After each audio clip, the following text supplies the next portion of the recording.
사도행전 6장 10절 14절 스데반이 지혜와 성령으로 말함을 그들이 능히 당하지 못하여 사람들을 매수하여 말하게 하되 이 사람이 모세와 하나님을 모독하는 말을 하는 것을 우리가 들었노라 하게 하고 백성과 장로와 서기관들을 충동시켜 와서 잡아가지고 공의에 이르러 거짓 증인들을 세우니 이르되 이 사람이 이 거룩한 국가 율법을 거슬러 말하기를 마지 아니하는도다. 그의 말에 이 나사렛 예수가 이곳을 헐고 또 모세가 우리에게 전하여 준 규례를 고치겠다 함을 우리가 들었노라 하거늘.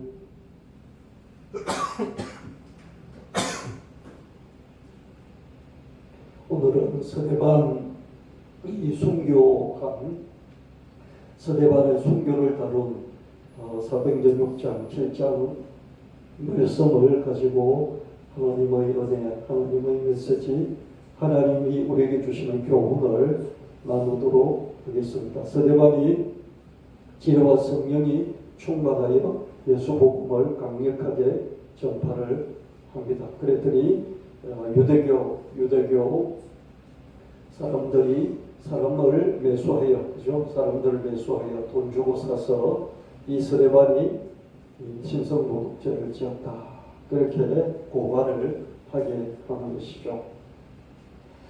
공회, 산헤드린이라고 하죠. 산헤드린은 번역을 하면 공회, 공의회 이렇게 말합니다. 산헤드린의 뜻은 함께 모여서 회의를 하는 곳이다. 이런 뜻이에요. 함께 모여서 여러 가지들을 토론하고 언론하고 판결하고 의결을 하는 그런 곳이다. 그걸 산헤드린이라고 하고요. 여기 신약 성경에 있다 보면 산헤드린이라는 말이 직접 나와요. 그걸 번역할 때 공의회, 공회 이렇게 공적인 회의 이렇게 번역을 합니다. 공회는 로마 제국 통치 아래서 인정된 유대민족의 정치적인 자치기구입니다.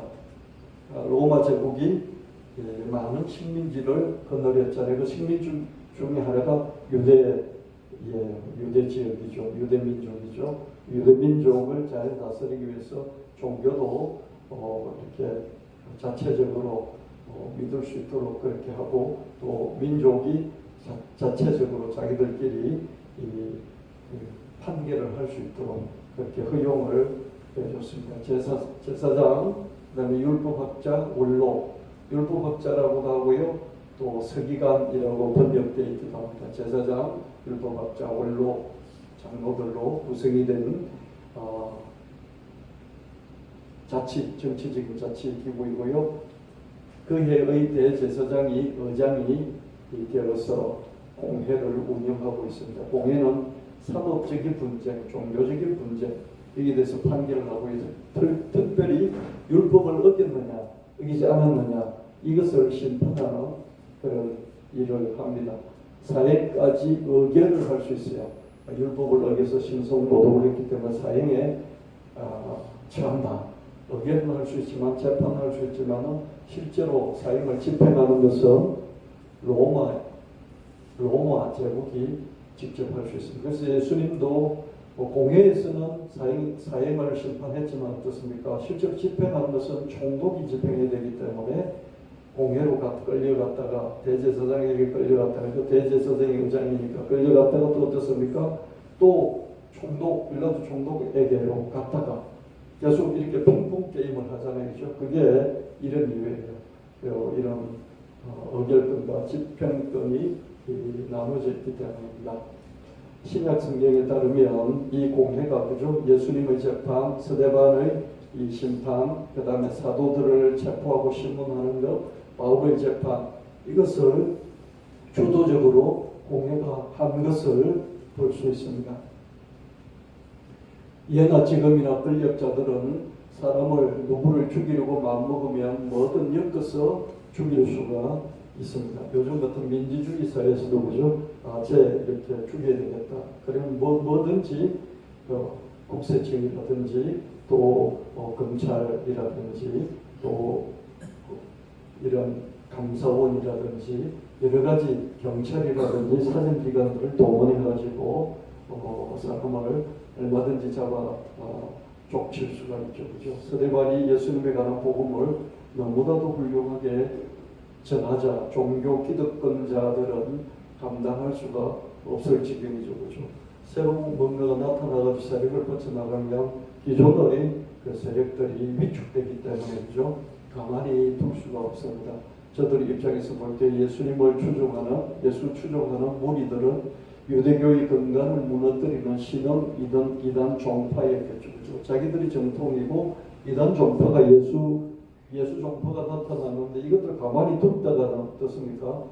종교 자체도 무너지고 종교를 근간으로 하는 사회 자체도 무너지기 때문에 잡아 쫓을 수밖에 없었죠. 저들은 예수님을 모함에서 처형했듯이 스데반을 모함에서 처형하고자 한 것이죠. 저들은 거짓 증인들을 내세워서 스데반이 모세를 모독했다, 하나님을 모독했다 이렇게 고발했습니다. 모세를 모독했다는 것은 모세의 경전, 모세 오경을 모독했다, 토라를 모독했다, 또 하나님을 모독했다. 구체적으로는 성전을 허물겠다, 율법을 바꾸겠다 이렇게 발언을 했다는 거예요. 그렇죠? 유대 사회를 지탱하는 두 가지 기둥이 있는 하나는 율법이에요. 모세의 오경 율법이 있고요. 또 하나는 그 율법이 펼쳐지는 성전, 제사를 중심으로 하는 성전, 이 두 가지가 유대 사회의 모든 질서들을 지탱하는 두 기둥인데 이것을 뒤흔들었다는 것이죠. 이건 아주 중범죄에 해당될 수밖에 없습니다. 새빨간 거짓 정언이었지만 저들은 그렇게 엮어서 스데반을 몰아붙였습니다. 그럼에도 불구하고 저들의 위협에도 불구하고 스데반은 아브라함에서부터 시작해서 예수님까지 이르는 하나님의 구원의 역사, 하나님의 구원의 역사, 아브라함을 하나님 선택하시고 쭉 내려와서 예수님이 나타나기까지 이 하나님의 구원의 역사, 섭리의 역사를 쭉 들춰내면서 사도행전 6장, 7장 두 장에 걸쳐서 하나님 구원의 역사를 증가하기 시작합니다. 1장 연설을 담대하게 쏟아냈습니다. 성경과 율법이 아니라 하나님이 보내신 의인, 하나님의 의인을 믿어야 된다, 따라야 된다, 믿고 따라야 된다. 이런 말이 핵심이고 요지였습니다.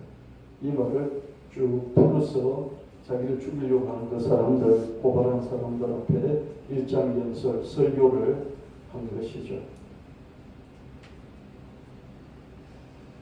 사도행전 7장 51절 53절 목이 곧고 마음과 귀에 할례를 받지 못한 사람들아 너희도 너희 조상과 같이 항상 성령을 거스르는도다.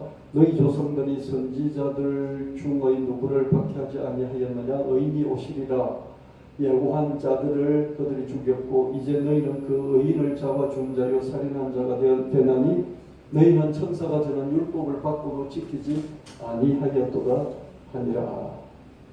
스데반이 7장에 걸쳐서 그죠? 7장 2절부터 53절에 걸쳐서 아브라함부터 시작한 예수 그리스도가 나타나기까지 아브라함부터 시작돼서 예수가 오시리라, 의인이 오시리라, 선지자들이 예언을 했고 그러나 그 예언한 선지자들을 너희 조상들이 잡아 죽였다. 그리고 의인이 왔다. 근데 그 의인 예수를 너희가 잡아서 죽였지 않느냐. 너희는 하나님이 정해준 이 율법을 듣고도 지키지 아니했다. 내가 성전을 허물고 또 율법을 바꾸겠다고 했는데 나는 그것이 아니라 율법이 전하는 바를 그대로 전하는 것인데 너희는 율법이 전한 오시리란 의인을 죽인 살인자들이지 않느냐. 이렇게 거꾸로 역으로 더 고발을 한 셈입니다. 스데반의 1장 연설을 들은 저들은 분노를 더 이렇게 그죠. 그 분노를 분출할 수밖에 없는 그런 스데반의 연설이었습니다. 듣고 보면 옳은 말씀이지만 어떻습니까? 이미 스데반을 죽이기로 마음먹었기 때문에 더욱더 그 마음속에 있는 분노가 더 격발될 수밖에 없었습니다. 사도행전 7장 54절 58절 그들이 이 말을 듣고 마음에 찔려 그를 향하여 이를 갈그늘 스데반이 성령 충만하여 하늘을 우러러 주목하여 하나님의 영광과 및 예수께서 하나님 우편에 서신 것을 보고 말하되 보라 하늘이 열리고 인자가 하나님 우편에 서신 것을 보노라 하는데 그들이 큰 소리를 지르며 길을 막고 일제히 그에게 달려들어 성 밖으로 내치고 돌로 칠세 증인들이 옷을 벗어 사울이라 하는 청년의 발 앞에 두니. 스데반이 성령 충만하여 말씀을 선포하고 전했을 때 그걸 들은 사람들이 어떻습니까? 마음에 이미 악독이 가득하기 때문에 죽이려고 하는 마음이 가득하기 때문에 귀로 듣는 순간에 어떻습니까? 더 악이 받쳤던 것이고 귀를 막아버리려 듣지 않으려고 그렇죠? 그러면서 죽이려고 합니다. 죽이려고 하는데 어떻습니까? 그때 그 절박한 순간에 하늘문이 열리고 스데반이 보니까 하나님의 영광이 있고 하나님의 영광스러운 그 보좌 우편에 예수님이 이렇게 앉아 계시지도 않고 서 계시는 것을 봤어요. 서 계시는 것은 뭡니까? 서서 누구를 보고 있었겠습니까? 스데반을 보고 있었겠죠. 그렇죠? 그 모습을 본 거예요. 절체절명의 위기에서 스데반은 환상 중에 예수님이 하나님 우편에 서신 것을 보게 됩니다. 야곱이 꿈에서 하늘로부터 내려온 사다리와 천사들의 오르내림을 보고 또 하나님의 음성을 들었잖아요. 그런 것처럼 스데반은 이 절체절명의 순간에 하늘이 열리고 예수님이 자기를 향해 서 계신 그런 모습을 보게 된 것입니다. 야곱이 두려움과 외로움의 현장에서 하나님이 자기와 함께 하심을 꿈을 통해서 경험했다면 스데반은 환상을 통해서 이 절체절명의 상황에서 예수님이 자기 자신과 함께 하심을 경험하게 된 것이죠. 사도행전 7장 59절 60절 그들이 돌로 스데반을 치니 스데반이 부르짖어 이르되 주 예수여 내 영혼을 받으시옵소서 하고 무릎을 꿇고 크게 불러 이르되 주여 이 죄를 그들에게 돌리지 마옵소서 이 말을 하고 자니라. 구약의 야곱은 사다리 꿈을 통해서 하나님과 자기 사이의 경계선을 허물 수 있었죠. 그렇죠? 자기는 쫓겨서 지금 홀로 이렇게 돌베개를 베고 이 노숙을 하고 있는 이 두려움과 외로움의 그 현장에서 아무도 없다. 어떤 가족도 없고 나 혼자밖에 없고 하나님도 내 하나님이 아닌 것이죠. 근데 꿈에 하나님이 하늘에서 사다리가 내려오고 그 천사들이 오르락내리락 하면서 그 꼭대기 그 높이를 알 수 없는 꼭대기에서 하나님의 음성이 들리는 것을 듣고 체험을 하면서 하나님이 나와 함께 하시다. 그것을 깨달았잖아요.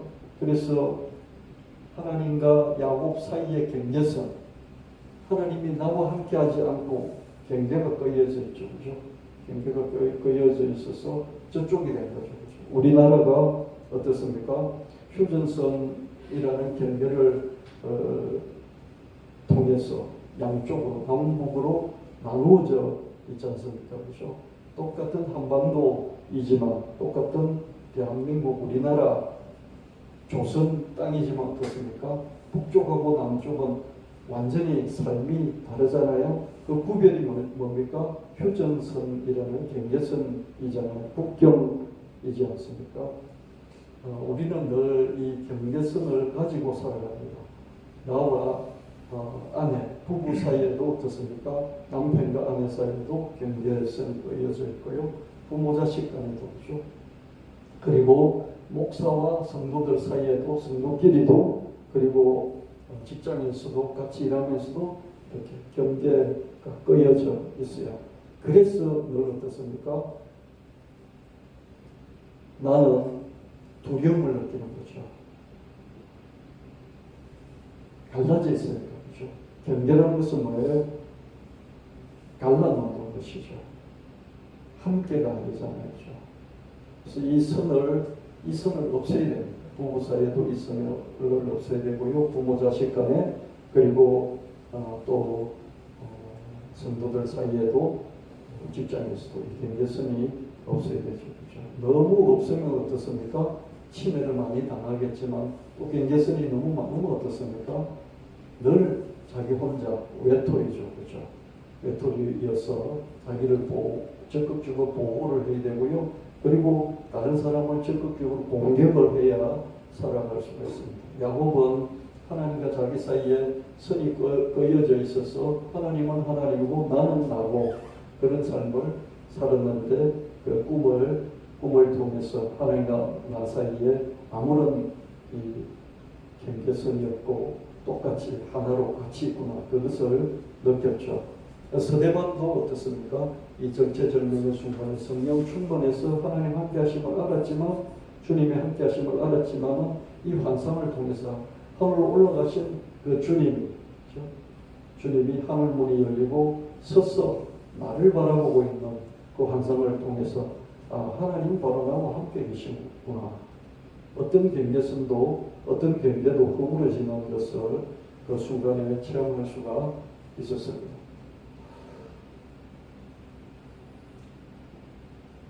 야곱은 이 꿈을 통해서 두려움과 외로움을 떨치고 미래를 향해서 미래의 자기 삶을 향해서 미래의 삶이 어떻게 펼쳐질지 모르지만 그러나 두려워하지 않고 외로워하지 않고 씩씩하게 걸어갈 수 있었고요. 스데반은 이 예수님의 환상을 통해서 담대히 예수님의 길로 나아갈 수 있었습니다. 예수님 길은 뭡니까? 십자가를 지고 십자가에 매달려 돌아가시는 그 길이죠. 그죠? 그 길을 스데반도 따라갈 수 있었다는 것이죠. 우리는 저기의 어디쯤에 주님이 계신다고 생각하고 주님을 찾아 헤매죠. 그죠?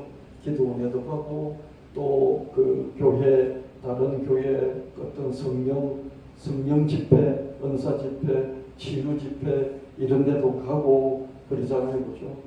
이 목사님의 설교도 들어보고 저 목사님의 설교도 들어보고 그렇게 하지 않습니까? 그렇죠? 왜 그렇게 합니까? 거기에 주님이 계신다고 생각을 자꾸 하기 때문에 자꾸 찾죠. 주님이 계실 것 같은 곳을 찾아다니죠. 그렇죠? 그렇지 않습니까? 성경을 읽다가도 또 유명한 목사님이 신앙서적을 출간을 했으면 어떻습니까? 그걸 사서 보는 거죠. 거기에서 주님을 찾는 거죠. 우리는 이렇게 많이 합니다. 저도 한평생을 되돌아보면 저 밖에서 유명한 목사님의 설교를 통해서 유명한 목사님과 교회가 하는 집회, 성령 집회, 은사 집회 거기에 주님이 계시다 생각하기 때문에 거기 가는 거예요. 그래서 그게 잘못됐다는 건 아니에요. 주님을 찾는 열심이 있어서 좋은 거죠. 그죠? 그러나 그런 신앙은 뭡니까? 늘 목마르죠. 늘 바가지를 들고 선물을 떨어다니는 거죠. 주전자를 들고 선물 떨어 이웃물 저웃물 찾아다니는 거죠.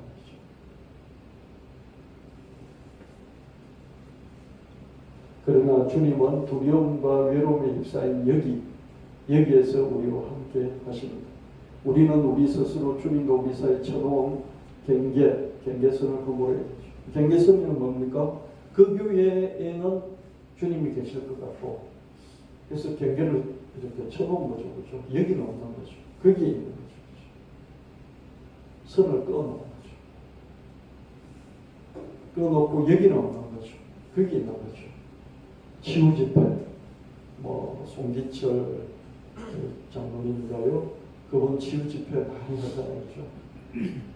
내가 기도하면 주님이 안 계셔서 치유 안 해줄 것 같고, 송기철 장로님이 하는 그 치유 집회에 가면 거기 주님이 계셔서 나를 치유해 줄 것 같다는 거죠. 그럼 그건 뭐예요? 경계를 끊어놓은 거죠. 여기는 안 계시고 저기는 계시다 그래서 경계를 딱 끊어놓고 이 경계를 넘어가야만 되는 거죠. 근데 그 경계가 그죠? 꺼진 경계가 쉽습니까? 국경선 같은 건데 넘어가기가 쉽나요? 그죠? 그래서 우리는 늘 이렇게 경계를 쳐놓고 있는데 이 경계선부터 허물어야 됩니다. 허문다는 게 뭐냐면 내가 이렇게 각성을 해요. 머리를 자꾸 생각해요. 주님이 거기 계시냐? 주님이 언제든지 나와 함께 계시지 않느냐? 나는 그렇게 배워놓고 왜 머리하고 생각하고 내 행동하고 따로 놀지? 내 각성을 해주는 거죠. 언제 어디든 주님은 우리와 함께 계신다. 우리 이렇게 고백하잖아요. 그렇죠? 맞습니까? 고백해놓고 그렇게 안 살잖아요. 그렇죠? 특히 두려움과 외로움에 휩싸인 여기에 주님이 함께 계신다. 야곱이 하나님이 멀리 계신 줄 알았더니 하나님 여기 계시네. 그렇게 깨달았잖아요. 그게 그 당시로서는 아주 엄청난 깨달음이에요. 대각성이에요. 근데 지금 우리 신앙은 어떻습니까? 우리 예수 믿으면 성령이 내 안에 계신다. 이 신앙으로 볼 때는 유치하죠. 그렇죠?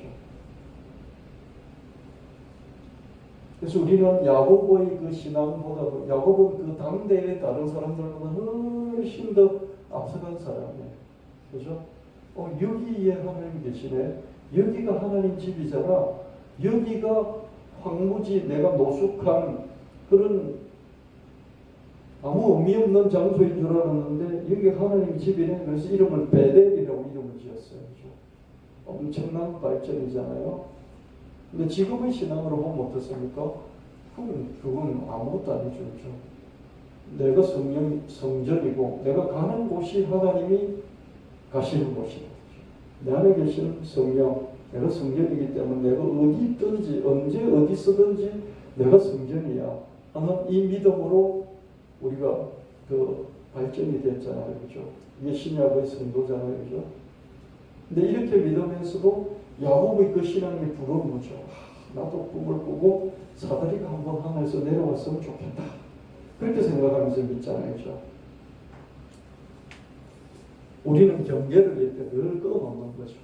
나는 아니다 생각하고 끊어놓고 이 경계선 너머에 있을 거라 생각하는 거죠. 주님은 이 경계선 너머 저쪽에 있고 나는 이쪽에 있고 그래서 내가 절로 가야 된다고 자꾸 찾아서 헤매는 것이죠. 하나님이 나와 함께 하신다. 아니 하나님은 내 안에 계시고 나는 하나님 안에 계신다. 하나님은 저기 계신 여호와 삼마 에스겔 마지막 문장에 하나님은 거기 계시다. 거기 계시다는데 거기라는 것은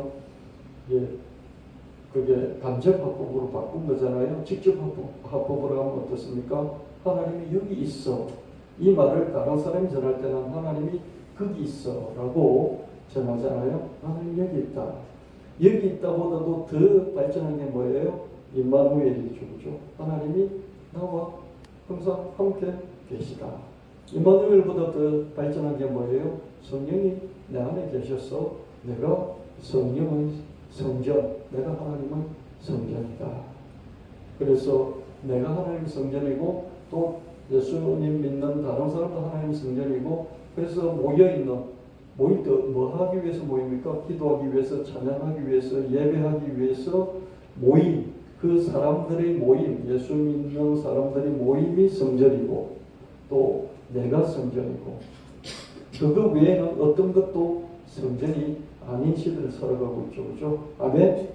그래서 뭐 이렇게 예루살렘의 제3의 성전, 솔로몬 성전, 그 다음에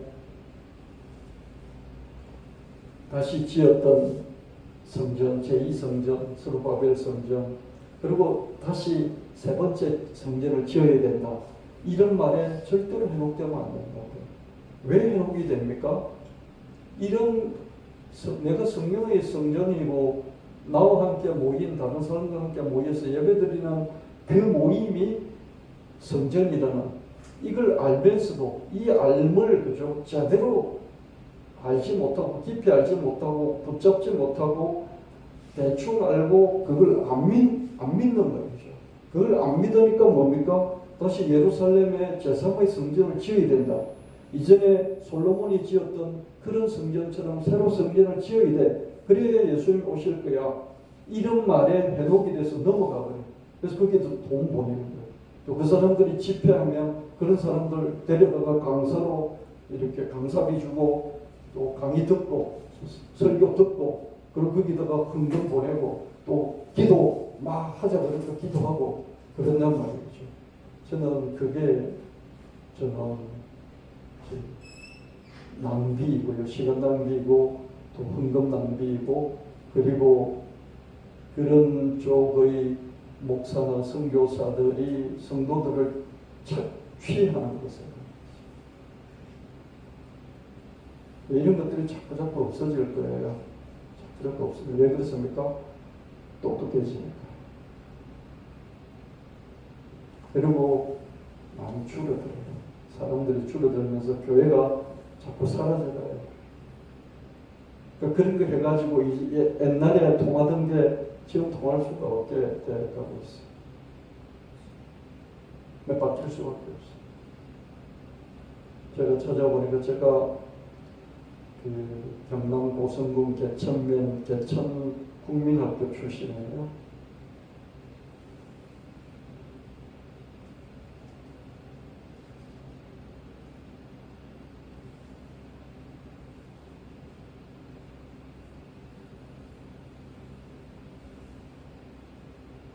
그 학교는 70년도 더 된 거의 한 80년 된 그런 학교인데요. 들어가 보니까 한 반에 막 50명, 60명씩 빠글빠글 했던 그런 학교인데요. 지금 14명 남았더라고요. 그래도 14명 남아서 없어지지 않았어요. 분교가 청강 분교하고 그죠? 저기 자연 분교하고 분교가 두 군데가 있었어요. 제가 이제 학교 다니면서 이렇게 분교 쪽으로 지나서 이렇게 저희 그 집으로 왔다 갔다 하고 그랬는데요. 4km 거리를 늘 걸어 다녔거든요. 근데 분교가 두 개 있었는데 분교 다 통폐합되고요. 그 본교가 14명이 남아요. 그리고 그 초등학교 세 군데가 3면이 있는데 3계면의 초등학교 세 군데가 모여서 영천중학교라고요. 중학교 하나 있어요. 저는 영천중학교 출신인데요. 거기도 홈페이지 들어가 보니까 애들이 8명 있더라고요. 1학년, 2학년, 3학년 합쳤어요. 그러니까 없어지지는 않았더라고요. 없어진 학교도 많은데 아직 살아가고 있어요. 엄청난 변화이지 않습니까? 그래서 이런 인구 구조적인 이런 측면도 있고요. 교회가 바뀌지 않을 수 없고요. 그리고 SNS, 페이스북이나 SNS가 너무 많이 발달이 되어 있잖아요. 그죠? 카톡은 목사들, 장로들, 지들 믿는 사람들끼리 모여가지고 떼거지로 모여서 안배해요. 카톡은 안 배워요. 모여서 자기들끼리 맨날 그것만 하고 있어요. 안배를 하더라고요. 그 페이스북에다가 많은 사람들이 얼마나 많은 자기 주장들을 하는지 모르죠.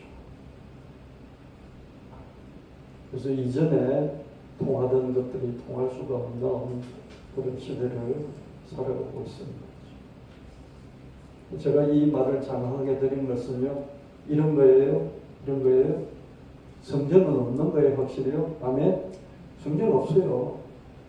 어디 성전, 무슨 지성전, 그 다 사기꾼들이에요. 지성전이라는 말을 쓰는 순간은 사기꾼들이에요. 그냥 내가 성전이고 믿는 사람들 모임이 성전이에요. 그리고 어느 지성전, 어느 성전 들을 때죠. 모였을 때만 성전이에요. 아멘. 모이지 않고 비어있을 때는 뭡니까? 성전이 아닌 거예요.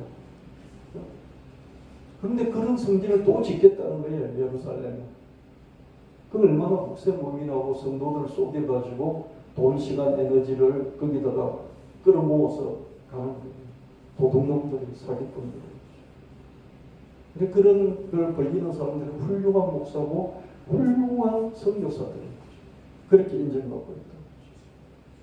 왜 그렇습니까? 여러분들이 발전된 이 계시를 안 믿는 거예요. 야곱이 저렇게 꿈을 꾸서 사다리 오르락 내리락 엄청난 계시적인 발전이잖아요. 하나님이 저기 계신 줄 알았더니 여기 나와 함께 있는 거예요. 어떻게 해요? 사다리 오르락내리가 하늘과 땅이 사다리로 연결되어서 나와 함께 계시고 천사들 오르락내리락 하면서 연결시켜주고 하나님 저기서 음성을 들려주시는 거죠. 이 정도로 계시가 발전했잖아요. 하나님 참 가까이 계시네, 함께 계시네. 이 정도로 믿음의 수준이, 인식의 수준이 발전된 거예요. 아멘. 근데 그 야곱의 신앙이 지금 우리가 볼 때는 어떻습니까? 아주 낮은 수준인 거예요. 지금 우리는 뭡니까? 예수님 오시고 성령 강림하시고 예수 믿으면 성령으로 우리가 거듭나서 성령이 내 안에 계시고 그래서 내가 죄를 짓든지 안 짓든지 상관없이 내가 믿음을 갖고 있을 때 성령이 내 안에 계시는 거예요. 아멘.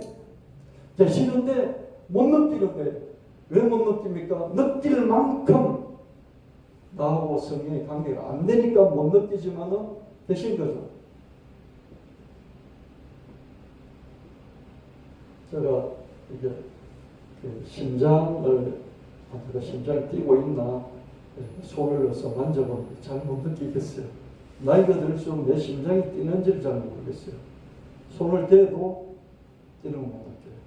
어떻게 느낄 수 있습니까? 내가 뛰면 느낄 수 있어요. 빠르게 걸으면 느낄 수 있어요. 계단을 오르락내리락 하면 느낄 수 있어요. 열심히 막 숨이 차게 일을 하면 느낄 수 있어요. 심장 뛰는데 느껴져요. 뛰는 걸 못 느껴도 뛰고 있다, 안 뛰고 있다. 뛰고 있어요. 평생 뛰고 있어요. 못 느낄 뿐이에요. 내 안에 성령이 계신데 그 안에서 내 안에 계신 성령을 찾지 않고 어디 찾습니까? 저 교회 집회, 신유 집회, 치유 집회, 기도원, 그렇죠? 유명한 목사님의 어떤 집회, 거기는 있을 것 같거든요.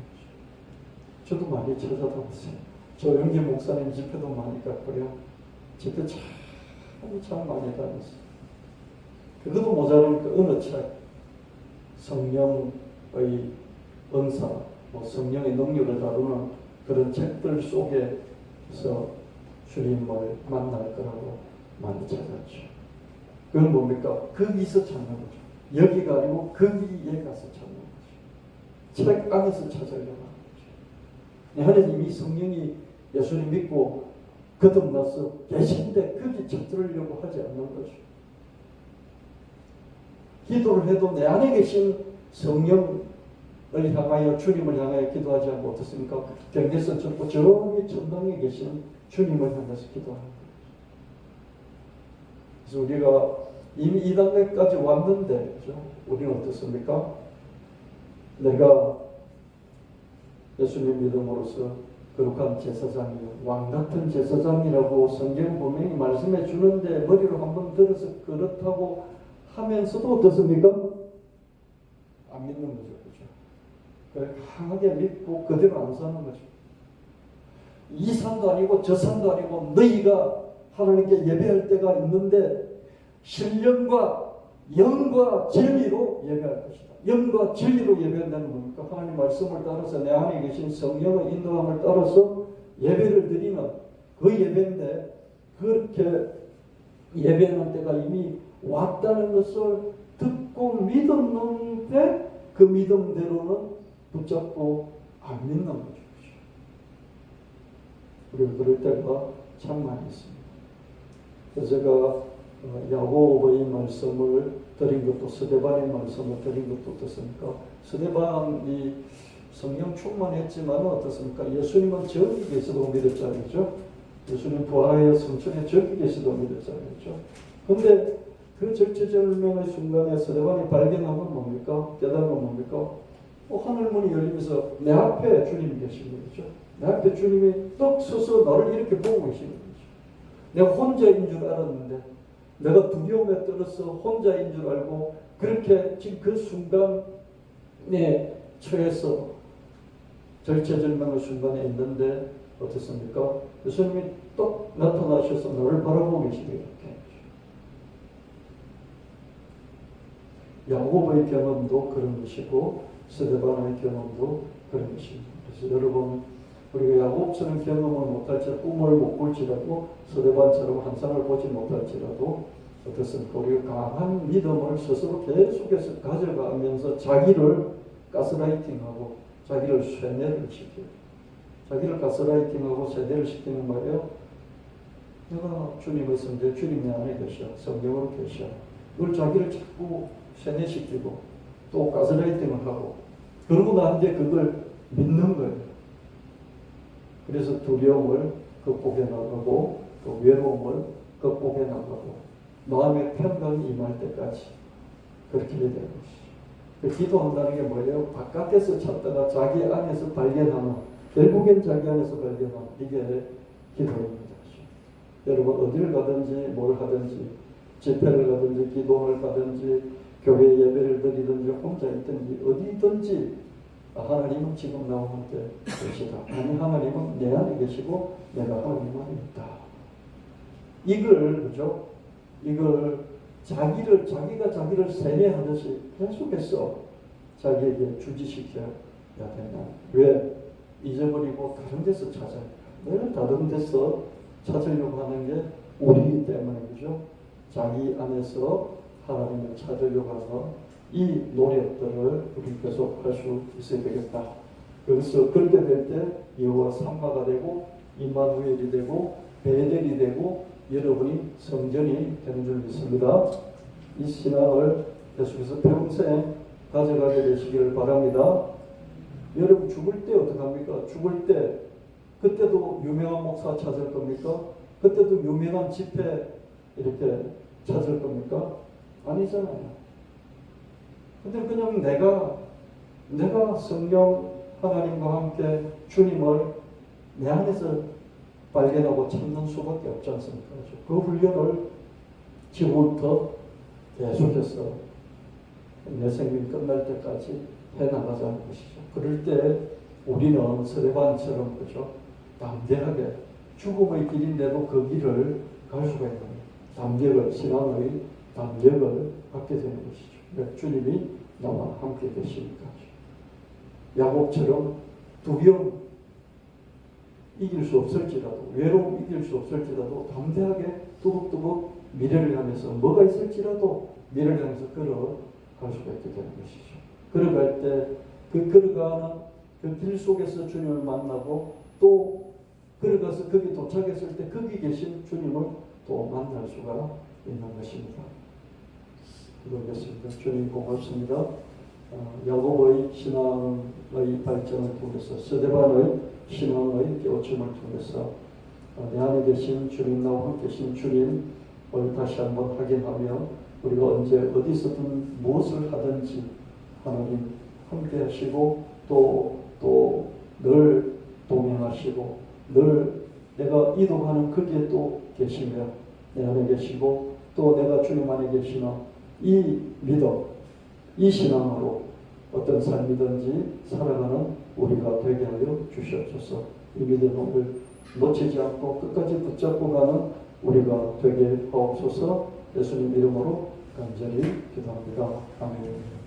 찬양을 좀 살펴보도록 하겠습니다.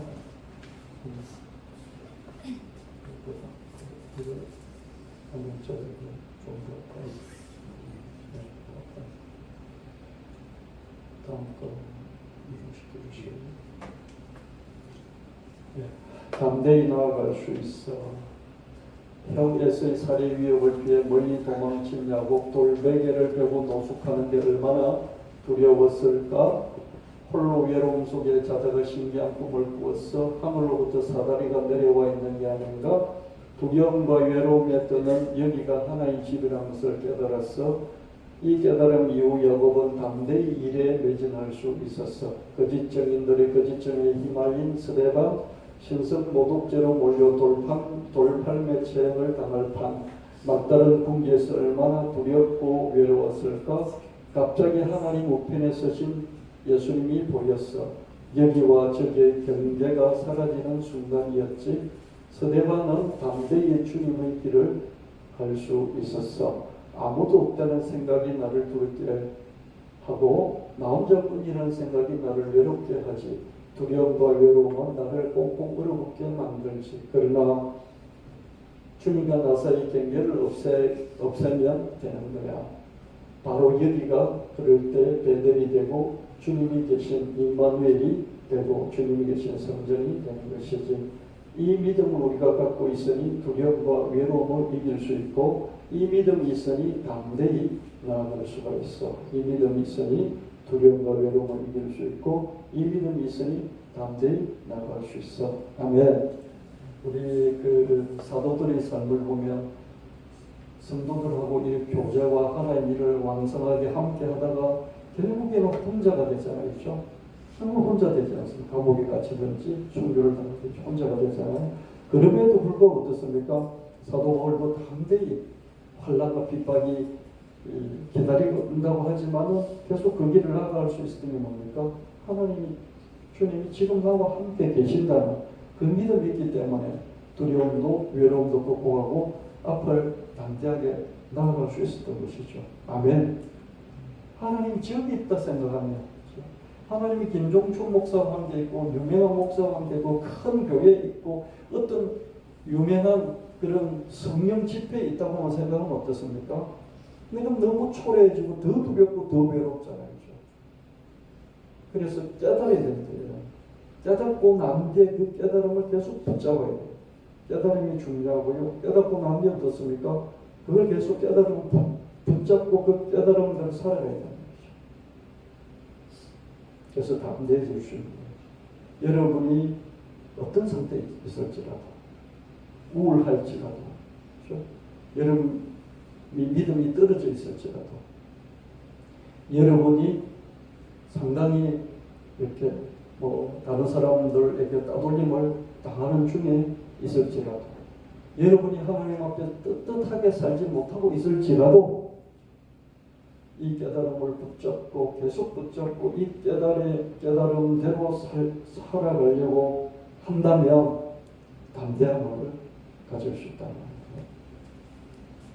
두 번째로 내 방식대로 복수하는 거예요. 나를 외면하는 세상에 대해, 나를 무시하는 세상에 대해, 나를 따돌리는 세상에 대해 나는 꼭 복수하고 말 거예요. 총칼로 복수하는 게 아니야. 내 방식대로 복수하는 거예요. 내가 잘하는 걸 더 잘함으로써, 내게 많이 있는 걸 내줌으로써 나는 반드시 복수하고 말 거야.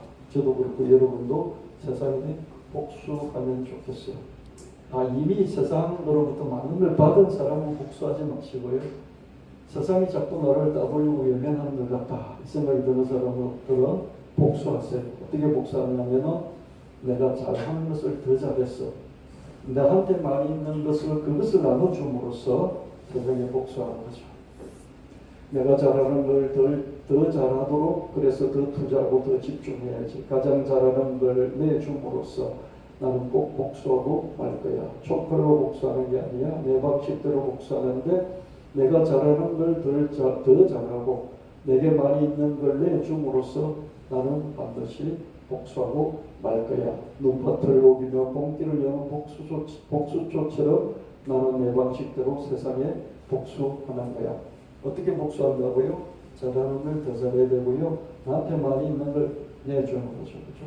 저는 저한테 많이 있는 게 이게 뭐냐 보니까 그냥 글 쓰고 글을 써서 사람들에게 이렇게 나눠주는 이거더라고요. 그렇죠? 그래서 이게 찬양 이걸 해서 이렇게 올렸더니 그죠? 그걸 매번 기다리고 있어요. 그래서 제가 다른 글 쓰느라고 이렇게 한 달 동안 안 올렸거든요. 그랬더니 계속해서 저한테 언제 올리냐고 이렇게 문의를 하는, 저도 처음에는 알지 못하는 어느 성도님이 있어요. 너는 내가 잘하는 것을 더 잘해서 그걸로 이렇게 세상에 복수하면 되겠다. 그럼 여러분이 잘하는 것이 뭐예요? 그게 있어야 돼요. 잘하는 게 있어야 되겠죠. 그래서 의사 자격증도 따고, 간호사 자격증도 따고, 변호사 자격증도 따고, 공인중개사 자격증도 따고, 그죠? 뭔가 자격증을 따가지고 그 자격증으로 그 기술을 가지고 자기가 잘하는 걸 만들죠, 그죠? 그 잘하는 걸 만들어서 어떻습니까? 그걸 더 잘하도록 또 만들어 가야 되죠, 그죠? 의사 자격증 딴다고 끝나는 게 아니잖아요. 더 잘해서 막 더 많은 환자들이 잘하니까 몰리도록 만들어야 되잖아요, 그죠? 그리고 자기에게 많이 있는 거죠. 돈이 많은 사람은 돈으로 세상에 복수를 하는 거죠. 복수의 개념이 뭐예요? 더 나눠주는 거죠. 그래서 여러분 열심히 노력해야 돼요. 자기가 잘하는 게 있어야 되고요. 더 잘하는 게 있어야 돼요. 아멘. 그래서 여러분 나이가 많더라도요. 내가 잘하는 게 뭐지? 상대적으로 다 못하지만 다 못하는 것 중에서 그래도 더 잘하는 거. 그걸 찾는 거예요. 비교 우위라고 그러죠. 그죠? 절대적으로 남보다 내가 최고로 잘해가 아니라 내 안에 여러 가지들 중에서 그래도 더 잘하는 거. 이게 절대 비교가 아니고 상대적인 비교죠. 그죠? 비교 우위. 내 안에 있는 걸 비교해서 좀 더 우위에 있는 거. 그걸 더 잘하도록 만들어가야 됩니다. 그래서 그것들이 더 많아질 때 그걸 나눠주는 거죠. 그걸 공짜로 나눠줄 수 있어요. 여러분 돈은 공짜로 나눠주기 좀 어렵잖아요. 그죠? 근데 여러분 잘하는 것은 공짜로 나눠줄 수 있어요. 의사들도 보면 무료 의술을 이렇게 해주는 그런 거 있잖아요. 그죠? 어디 가가지고 무료로 해주고 봉사죠. 그죠? 변호사도 무료 변론을 해줄 때도 있고 그렇잖아요. 그죠? 잘하는 것 가지고 공짜로 나눠주는 거죠. 저는 목회하면서 그죠? 우리 교회 다니지도 않으면서 다른 교회 다니면서 그죠? 저한테 묻고 싶은 것은 막 묻는 저를 붙들고 1시간, 2시간 지낼 때는 그런 사람들 많았어요. 지금은 안 해요. 너무 힘들어서 안 하는 거예요. 아마 그게 제가 잘하는 것들이 어떤 지혜가 있어가지고 그죠? 저는 INTJ잖아요. 겉으로 보기에도 똑똑해 보이고요. 실제로도 똑똑해요. 저를 붙들고 어떻게나 빼먹는지요. 돈 한 푼 안 줘요. 밥도 안 사줘요. 그럼 1시간, 2시간 그냥 노다지 저를 빼먹는 거예요. 그런 거 많이 했던 것 같아요. 그래서 저는 저 자식들이 잘 될 것 같아요. 돈 안 받고 많이 했거든요.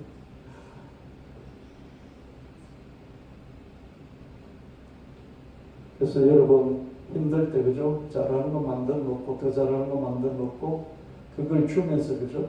아 내가 이렇게 주는 거 내 자식의 자식들을 위한 그다 이렇게 생각하면서 하면요 하나도 아깝지 않아요. 많이 베푸세요. 그래서 저도 저 아이들한테 이렇게 너 이렇게 모든 면에서 잘 되기를 바란다 그러면서 축복해 주면서요. 그러면서 많이 베풀어야 돼. 너 자식의 자식들을 위한 거야. 눈밭을 녹이며 봄길을 여는 복수초죠. 봄이 온 것을 가장 먼저 알리는 게 매화도 아니고요. 복수초예요. 이렇게 눈이 그죠? 눈이 얼어붙어 있고 그 얼음이 얼어붙어 있는 그 사이를 뚫고 그죠? 노랗게 해서 피어나는 게 복수초예요. 그죠? 복수초가 눈밭을 녹이면서 봄을 알리듯이 내 방식대로 세상에 복수를 하겠다. 이 복수초는 복수한다는 복수초가 아니에요. 근데 우리나라 말로 복수하다 복수하고 이 복수초에 복수하고 복수다 발음이 같으니까 제가 언어유희로 그죠? 이게 문자 놀이를 해본 거예요. 그죠? 복수초처럼 봄을 알리는 복수초처럼 제가 세상에 복수를 한번 하겠어. 근데 이 복수는 좋은 개념의 복수죠. 그죠? 복수초가 봄을 알리듯이 이 세상에 봄을 알리듯이 얼어있는 세상에 봄을 알리듯이 나도 그런 삶을 살겠어. 그러면서 한번 찬양을 만들어봤어요. 마지막으로요. 심장박동을 느끼는다. 산다는 것은 심장이 계속 박동한다는 것. 태아 때부터 죽는 순간까지 멈추지 않아. 그러니까 제가 이게 인공지능 그 챗GPT를 찾아서 물어봤어요. 언제쯤 심장이 뛰느냐 태아가 그랬더니 한 21일쯤부터 뛰기 시작합니다. 21일이면 이거 콩알만 아기가 콩알만 할 때 이 콩알만 할 때부터 이게 튜브 같은 게 생긴대요. 심장 튜브 같은 게 여기서 이렇게 떨리는 움직임이 있대. 그때부터 뛰기 시작해가지고요. 죽을 때 죽는 순간까지 뛰는 거 이게 심장이에요. 심장이 그만큼 중요한 것이죠. 그렇죠? 그래서 심장이 뛰는 것이 곧 삶이에요. 우리 인생이에요. 아멘? 그렇잖아요. 그래서 자기 심장이 뛰는지 한 번씩 느껴봐요. 젊은 사람은 뛰겠죠. 우리 예서의 심장이 가장 왕성하게 뛰겠죠. 저는 이렇게 이만큼 나이가 먹으니까요, 심장이 뛰는지를 모르겠어요. 그래서 뛰는 걸 느끼려고 막 몸을 부지런히 움직여봤어요. 그러니까 느껴지더라고요. 근데 태아가 심장 뛰는 것을 이렇게 우리가 밖에서 느낄 수가 있잖아요. 얼마나 왕성하게 뛰는지 몰라요. 태아의 심장이죠. 정말 황홀해요. 여러분도 그랬을 거예요. 엄마 뱃속에서 여러분들이 얼마나 강력하게 심장이 박동했는지 몰라요. 아이들 심장을 한번 느껴보세요. 뱃속에 아이. 강력해요. 근데요, 이 호흡은요, 제가 찾아보니까 호흡은 태어나고 나서 숨을 쉬기어요. 코로 숨 쉬는 것은요, 태어난 이후에 숨을 쉰대요. 뱃속에서는 탯줄로 피를 공급받고요, 산소를 공급받지 숨을 쉬지 않아요. 근데 심장은 뛰는 거예요. 여러분, 숨이 멎으면 죽습니까? 심장이 멎으면 죽습니까? 심장 멎는 게 먼저일 것 같아요. 심장이 멎으면 죽고요. 심장이 멎어도 숨을 이렇게 산소 호흡기나 이런 해놓으면 강제로 쉴 수 있잖아요. 그죠? 심장박동을 느낀다면 제대로 사는 것이지 않을까. 오늘도 심장박동을 느끼면서 합니다. 제가 전철을 한 번씩 타면요, 이게 막 계단을 막 걸어 올라가야 되잖아요. 그죠? 계단을 올라가면 심장이 더 세게 뛰어야 되잖아요. 그죠? 그러면 살아있는 게 느껴져요. 오늘도 심장박동을 느끼며 살아난다. 심장이 말랑말랑 간질간질 몽글몽글 심장이 두근두근 쿵닥쿵닥 조마조마 심장이 쫄깃쫄깃 짜릿짜릿 후끈후끈 벌렁벌렁 울렁울렁 덜컹덜컹. 우린 이게 20대 30대까지 이런 거 다 느꼈을 것 같아요. 근데 어떻습니까? 어느 날 시험도 안 봐, 면접도 안 봐, 누구 앞에서 발표도 안 해. 사람들 앞에서 뭘 잘 보이려고 자기 준비해가면서 막 열심히 막 긴장 가운데서 막 설명하지도 않아. 그럴 기회도 없어. 그냥 하던 일 반복해서 그냥 계속 똑같은 일만 해. 그 심장이 한 번도 자기 심장이 쫄깃쫄깃하거나 이게 조마조마해보거나 그러지도 않고 살아가. 저도 이렇게 외부 설교를 할 때요, 외부 설교 강단에 서기 전에 설 때 긴장도 있고 설렘도 있고 이렇게 막 심장이 조마조마하고 그랬거든요. 근데 요즘 그런 거 안 하니까 그럴 기회가 없어요. 못 느끼는 거죠. 그래서 청년 때, 그죠? 시험 볼 때 막 계속 긴장해서 두근두근 하잖아요. 그건 너무 좋은 것 같아요. 지나가고 그게, 그죠? 그때 너무 싫었는데, 면접 볼 때, 그죠? 면접 볼 때, 입사, 뭐, 이런 면접 볼 때, 시험 볼 때, 긴장하는 거죠. 긴장할 때 심장이 더 많이 뛰잖아요. 긴장하면 참 좋은 거 살아있다는 거죠. 더 살아있음을 느끼는 순간이잖아요. 그래서 좀 나이가 많아도요, 도전하면서 이렇게 시험도 봐보고, 그죠? 면접도 보고, 이런 게 괜찮을 것 같아요. 살아있는 거예요. 설렘, 열망, 놀람, 감격, 이런 게 있을 때 심장이 더 박동하잖아요. 그죠? 심장 박동을 느꼈던 때가 언젠가.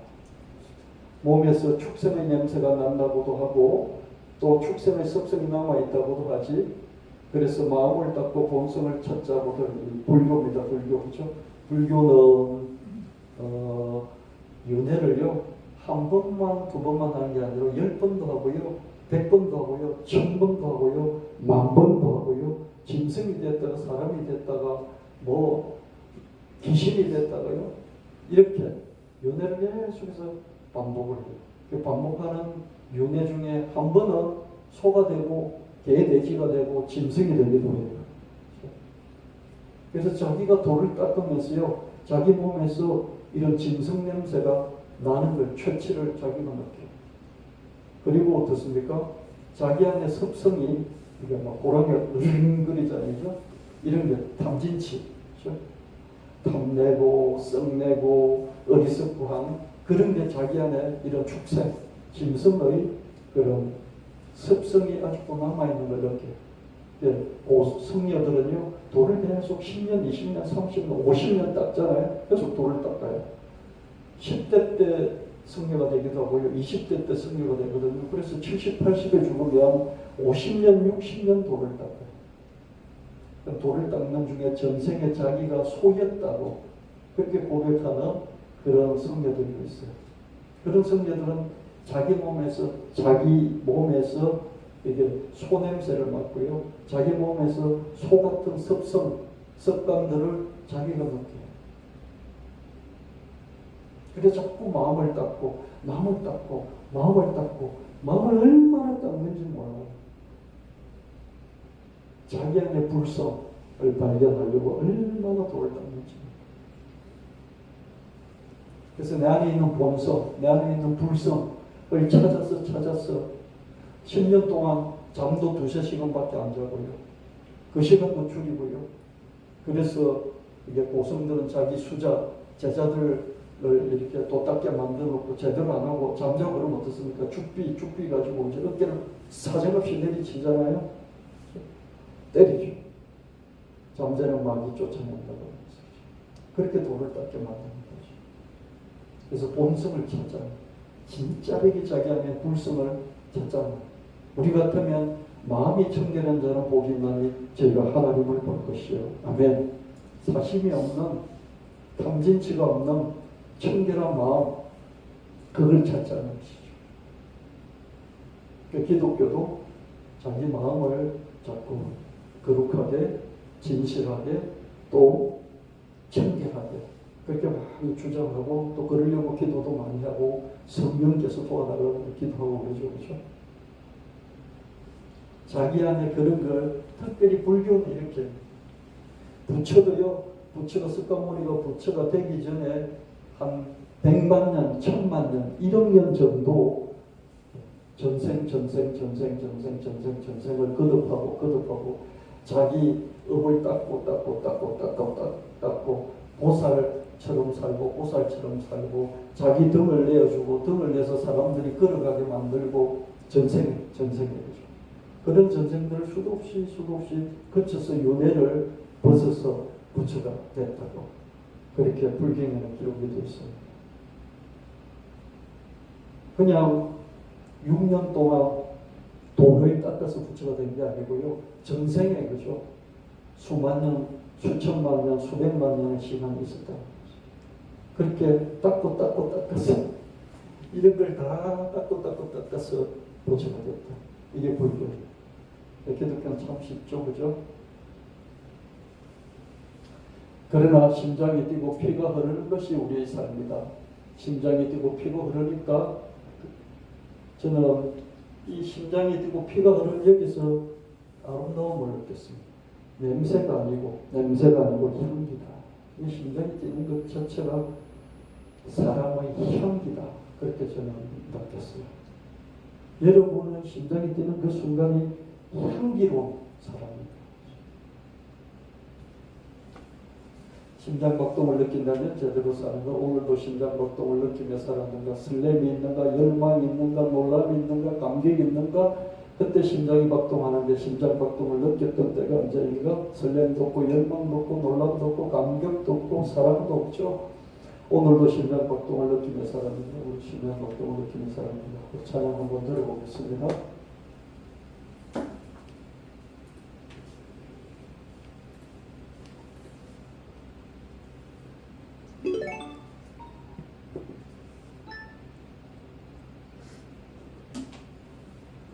세 번째 것을 들려주실래요? 나라라따따라라 나라라따따라라 나를 외면하는 세상에 대해, 나를 무시하는 세상에 대해, 나를 따돌리는 세상에 대해 나는 꼭 복수하고 말 거야. 총칼로 복수하는 게 아니야. 내 방식대로 복수하는 거야.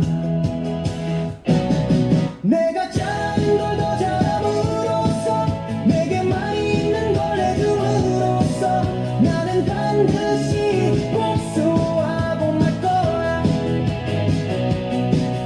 내가 잘하는 걸 더 잘하도록 더 투자하고 더 집중해야지. 가장 잘하는 걸 내줌으로써 나는 꼭 복수하고 말 거야. 총칼로 복수하는 게 아니야. 내 방식대로 복수하는 거야. 내가 잘하는 걸 더 잘함으로써, 내게 많이 있는 걸 내줌으로써, 나는 반드시 복수하고 말 거야. 눈밭을 녹이려 꽃길을 여는 복수초처럼, 나는 내 방식대로 세상에 복수하는 거야. 나라라라 나라라라 나라라라 나라라라 나라라라.